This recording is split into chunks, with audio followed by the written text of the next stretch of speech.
Let's talk a little bit about clinical anxiety. All human beings have the capacity for anxiety or worry. And the first question I try to answer when working with someone is whether their anxiety is an illness or simply an appropriate manifestation of worry.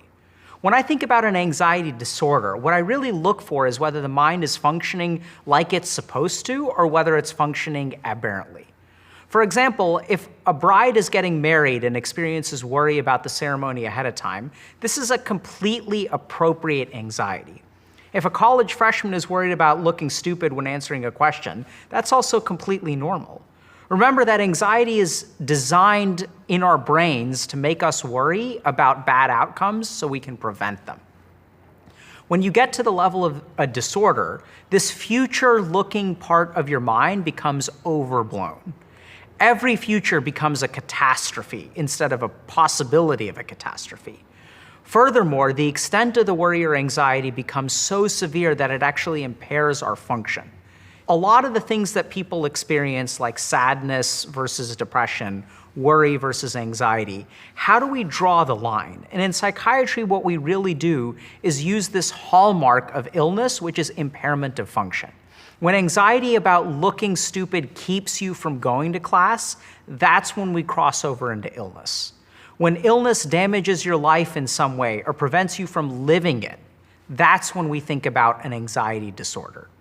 Oftentimes, the way that anxiety impairs you is through avoidance behaviors. You entirely avoid something to protect yourself or because you're afraid of the consequences. So does your anxiety impair your function in some way?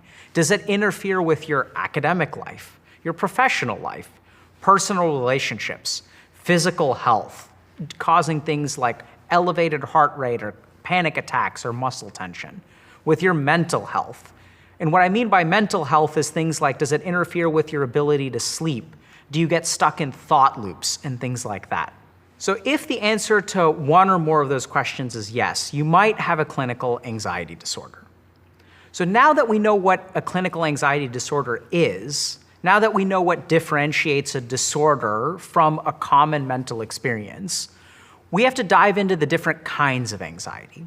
While there's a shared experience of worry or fear among all anxiety disorders, there are some specific features which lead to differentials in our diagnosis. When diagnosing someone with an anxiety disorder, we think about the origin of their anxiety, as well as the way their anxiety manifests or presents.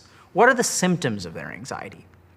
The goal of using this focused, tailored approach to diagnosis is that it gives us the option to have a focused, tailored approach to treatment.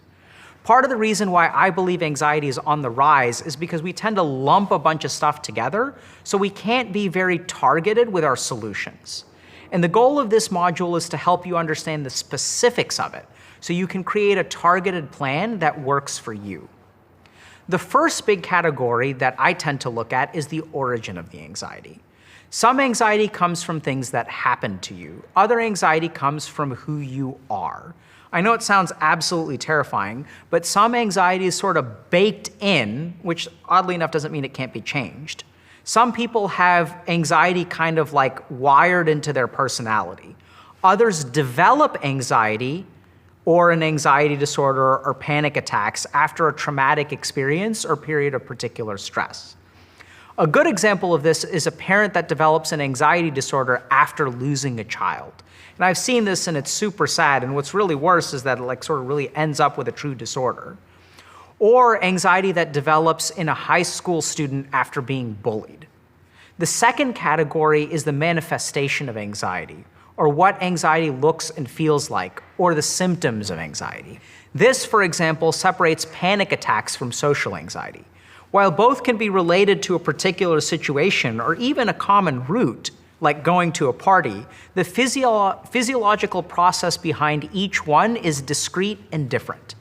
In panic disorder, going to a party manifests as a full-blown panic attack with your heart racing, sweaty palms, feeling nauseous, which is a short-term anxiety that kind of hits you really hard all at once. On the other hand, social anxiety is kind of more long-term. It's kind of a slow burn. You're thinking about that party for days. Should I go? Should I not go? Slight queasiness to your stomach. It kind of follows you around all the time. And so over the course of this module, we'll explore the following diagnostic topics: generalized anxiety disorder, social anxiety disorder, panic disorder, other kinds of anxiety disorders, something that I call rebound anxiety, which is tied to people who use substances to kind of alleviate their anxiety, and even the anxious personality. So some people are kind of like, I have an addictive personality, and some people have an anxious personality. In other parts of the module, we also have lots of other fun stuff, like what is happening in the mind during anxiety. Things like, how can we understand thought loops and how to break them and overcome them? What is the effect of our diet on our anxiety?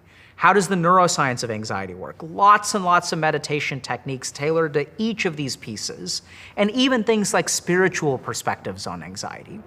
So once again, our goal here is going to be to explore all of these diagnostic options. Where does anxiety come from? How does it manifest? And how can we really make a specific and tailored plan so that you can tackle your unique blend of anxiety? Anxiety disorder, take 1. Any comment? Mark.